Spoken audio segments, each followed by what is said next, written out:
Assalamu alaikum and welcome back. We're continuing our lecture series on Asma'ullah al-Husna, the beautiful names or beauteous names or beautiful attributes of Allah subhanahu wa ta'ala. And we have covered the analytical material. How do we know that there are these names? How do we know the number of the names? How do we know what the names specifically are? And so forth. And again, I won't recap here. But now, finally, we, I think, want to get to what we've all been waiting for, which is the spiritual aspect of these names, because that, after all, is what it is really all about. How can these names and this notion of the beautiful names or attributes of Allah subhanahu wa ta'ala enhance our spirituality, make us closer to the divine, improve our worship, enhance our dua, and so forth. And I do hope, inshallah, that you will find in this portion something that will help along those lines. Of course, we cannot cover all of the names. We will just take some samples, but hopefully, inshallah, this would be then a springboard for your own further study, because this really is a lifetime endeavor. It is not something that can be covered in a lecture series, but hopefully, inshallah, this would kind of ignite the fire to learn more and go more in depth.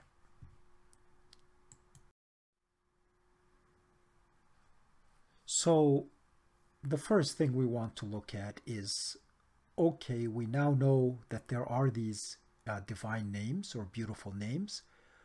Why? What is their purpose? Why have we been told this? And I've heard three different theories that I would like to share with you. Of course, Allah subhanahu wa ta'ala knows best. I would think that the truth is some combination of the three and more, but I certainly, just as an ordinary human being, have my own biases in favor of some and somewhat against others. And so I'll try to share with you my thinking, and hopefully, inshallah, as I said, that will be a springboard for your own thinking. So theory number one is that these are qualities for us to emulate. That if we want to be good servants of Allah subhanahu wa ta'ala, we want to try to imitate some of His qualities. I myself, to be very honest with you, and again Allah subhanahu wa ta'ala knows best, have always had trouble with this particular theory. Number one, I feel that it is incompatible with the nature of the divine that we could emulate it at all. We may be able to trace a small glimpse, but of course, for us as humans to be able to emulate Allah subhanahu wa ta'ala in any substantive way, I think is somewhat antithetical really to our conception of the magnificence of Allah subhanahu wa ta'ala. And so when we of course look at something like Ar-Rahman and Ar-Rahim that we will cover in more depth later, we already know that while I can try to be Rahim, to be a merciful person, that I cannot be Rahman, because we know that that name is reserved entirely for Allah subhanahu wa ta'ala.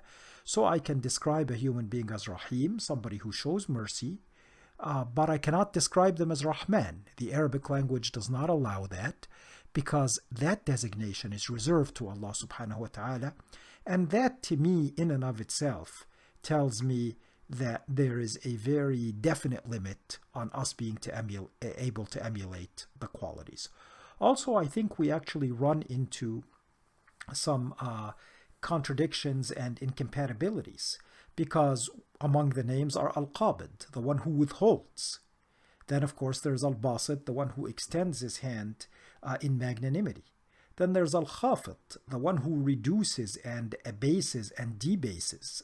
And we can't say that we should be emulating that. Or al-Qabid, withholding grace or withholding sustenance. We see al-Mu'izz, the one who honors. I don't think we actually have the power to honor another human being. And then the pair that goes with that is al-Mudhil, the dishonorer or the humiliator. And how can we say that we would want to emulate that? Then, of course, Al-Muhyi, the giver of life, we can't give life. We can't emulate that in the least. Al-Mumit, the bringer of death, we should not be bringers of death. So to me, that theory that they are qualities to emulate, honestly, I have not been able to subscribe to, and Allah subhanahu wa ta'ala knows best. What I take away from it is that things which may be incompatibilities for the finite human, like for example, for me as a finite human, it would be incompatible to be Rahim, to be a bestower of mercy, and to be Qabid, to be a withholder of good things, and to be Khafid, to be a reducer or a abaser or debaser, and to be a Mudhil, to be a dishonorer or a humiliator. For us as finite, limited humans, those qualities are incompatible. But it makes me stand in awe of Allah subhanahu wa ta'ala that for Him, these qualities are fully compatible. And it's difficult for me to comprehend how, because I am so limited and so finite. But what I can take away from it is that what may be incompatible in me is not incompatible in His exalted magnificence.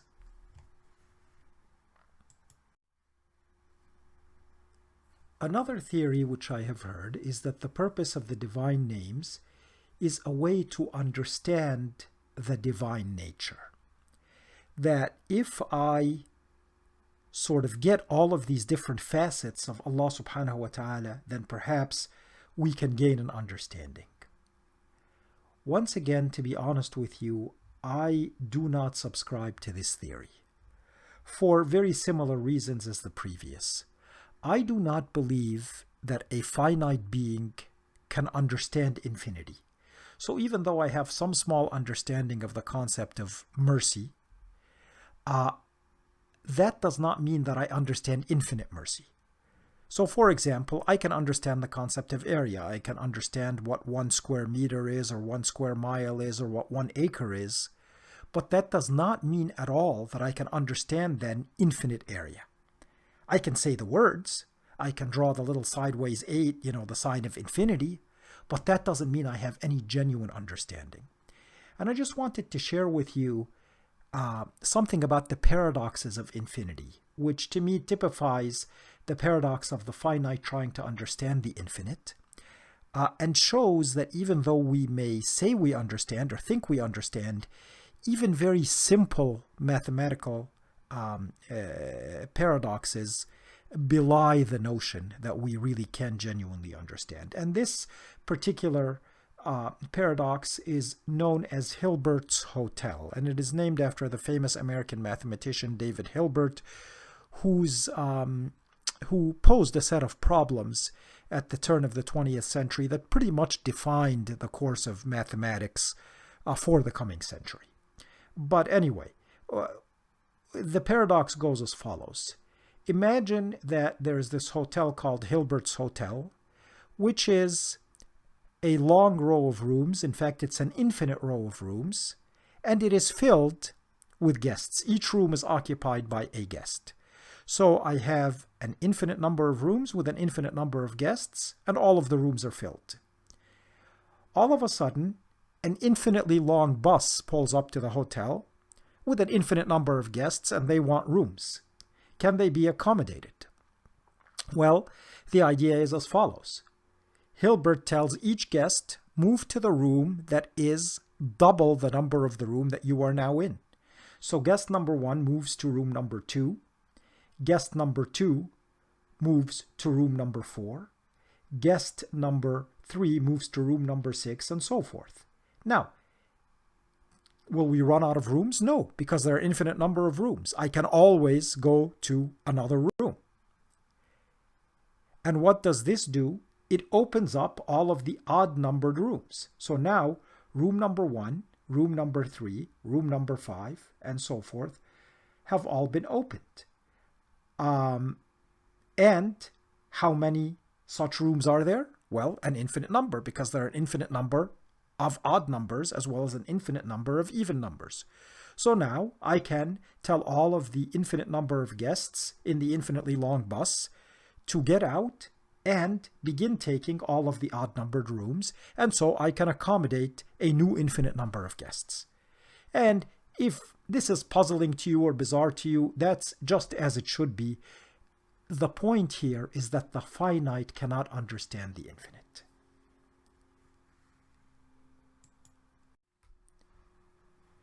So let's go to the third theory, which is the one I personally favor, and Allah subhanahu wa ta'ala knows best. And that is that the divine names are ways to knock on the door of Allah subhanahu wa ta'ala without pretending to understand who is behind the door. What does that mean? It means they are ways of calling upon Allah subhanahu wa ta'ala in our prayers, in our dua. And so let us look at Surah Al-A'raf, verse 180. The Quran says, أعوذ بالله من الشيطان الرجيم ولله الأسماء الحسنى فادعوه بها وذروا الذين يلحدون في أسمائه سيجزون ما كانوا يعملون. And to Allah belong the best of names, so invoke Him by them, and leave the company of those who practice deviation concerning His names. They will be recompensed for what they have been doing. And in Surah Al-Isra, verse 110, the Quran says, قُلِ ادْعُوا اللَّهَ أَوْ ادْعُوا الرَّحْمَنَ أَيًّمَّا تَدْعُوا فَلَهُ الْأَسْمَاءُ الْحُسْنَى وَلَا تَجْهَرْ بِصَلَاتِكَ وَلَا تُخَافِتْ بِهَا وَابْتَغِ بَيْنَ ذَلِكَ سَبِيلًا. Say, call upon Allah or call upon the Most Merciful. Whichever name you call, to Him belong the best names. And so it seems that the Quran is telling us that these Asma'ul Husna, these divine names or beautiful names or sublime names of Allah subhanahu wa ta'ala, are for us to use to invoke Allah subhanahu wa ta'ala, to pray to Him, to beseech Him, to implore Him in our dua. So let's see what that might mean. So we all, of course, face challenges in our life. We have needs, we have difficulties, we have hopes for this world and for the hereafter. So let's say I feel in particular need of God's mercy. Then, of course, I could call upon Him in my dua as Ar-Rahman or Ar-Rahim.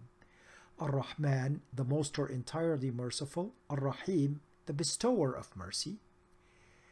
And, of course, there is a great deal more to say about the difference between Ar-Rahman and Ar-Rahim, but for now, they might be the names that we use to call upon Allah subhanahu wa ta'ala when we are in need of His mercy.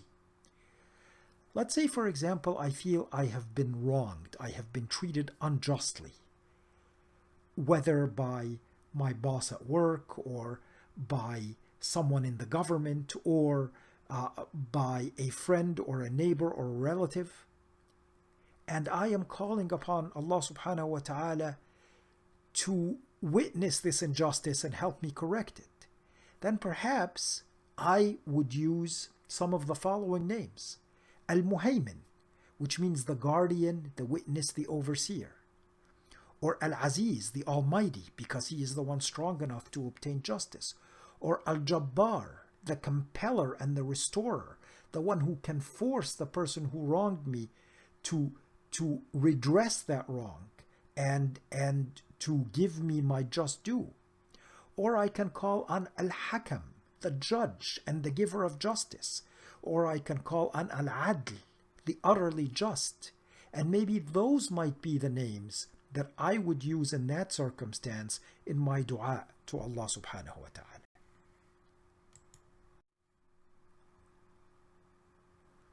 Or let's say I'm particularly anxious or afraid, worried about something, and I need the peace of mind and the tranquility of soul that only Allah subhanahu wa ta'ala can provide. So then maybe in my prayer, I will address him as As-Salam, the perfection and the giver of peace, or Al-Mu'min, the one who gives Iman and security, the one who gives both faith and the sense of security, who is the protector. Or I can call on Al-Hafiz, the preserver, the all-heedful and the all-protecting. So any of those names may be what I would choose to use in my dua in that circumstance. Or if I have committed a sin and I feel I am praying to him for forgiveness, then I could call upon Al-Ghaffar. Say, Ya Ghaffar, or Ya Ghafoor, the all and oft forgiving, the exceedingly forgiving, or At-Tawwab, the ever pardoning, the relenting, or Al-Afu, the pardoner. And inshallah, in a forthcoming lecture, we'll parse the differences between these names that all seem very synonymous. But for now, I think we see that these might be names that I would use in my dua to Allah subhanahu wa ta'ala. And so they are ways of knocking on God's door. Or let's say I'm being particularly tested in my wealth. I am now impoverished and I'm calling on Allah subhanahu wa ta'ala to provide for me and to help me in that circumstance. Then perhaps I would call on Al-Wahhab, the giver of gifts, or Al-Razzaq, the provider of rizq, the provider of provisions, or Al-Karim, the most generous, the most esteemed, or Al-Muqit, the one who provides qut or sustenance, the sustainer, or Al-Mughni, the enricher, when I am feeling especially poor and I'm asking him, the one who holds all riches in his mighty palm, to help me and to enrich me. So I think we see then that these names may be ways of knocking on God's door, tailored to all of the different circumstances that we face, and for each circumstance we have a certain knock, hoping that that door will open to us with God's abundant mercy. So in the next lectures, inshallah, we will then begin to explore some of these names in more detail, hoping to enrich our spirituality. I hope, inshallah, that you will keep joining us, and thank you, and salamu alaikum, and God bless.